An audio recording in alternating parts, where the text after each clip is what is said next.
আজকে সারাদিনে অনেক মজার মজার খাবার খেয়েছি। তো সকাল থেকে সন্ধ্যা পর্যন্ত কি কি খেয়েছি সে সবকিছুই দেখাবো এই ভিডিওতে। হ্যালো, ইটস মি কারু ফ্রম মাই পেজ।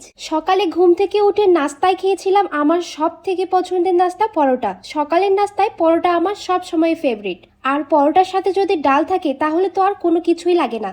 গত রাতের বেঁচে যাওয়া ডালটা গরম করে গরম গরম পরোটার সাথে খেয়েছিলাম আর সত্যি কথা বলতে অসাধারণ লেগেছিল। এর কিছুক্ষণ পরে খেয়েছিলাম আম মাখা। আদা পাকা কিংবা পাকা আমগুলো এভাবে কাঁচামরিচ আর লবণ দিয়ে মাখিয়ে খেতে কিন্তু দারুণ লাগে। আপনারা কে কে এভাবে আমাদের মতো আম মাখিয়ে খান অবশ্যই একটা কমেন্ট করে জানাবেন। তো এগুলো খাওয়া শেষ করে একেবারে দুপুরের খাবার খেতে বসেছিলাম। দুপুরের মেনুতে ছিল ছোট মাছ ভাজি, আলু আর পটলের সবজি, সাথে গরু মাংস। ছোট মাছ আর গরু মাংস এমনিতেই আমার অনেক পছন্দের, আর দুটো পছন্দের তরকারি একসাথে হলে তো আর কথাই নেই। প্রথমেই আমি নদীর ছোট মাছ ভাজি দিয়ে ভাত খেয়ে নিলাম। মাছগুলো ছিল একদম টাটকা আর স্বাদও ছিল অসাধারণ। এগুলো একটু ঝাল ঝাল করে কাঁচামরিচ আর বেশি করে পেঁয়াজ দিয়ে ভাজি করা হয়েছে, যার জন্য খেতে আরো বেশি ভালো লাগছে।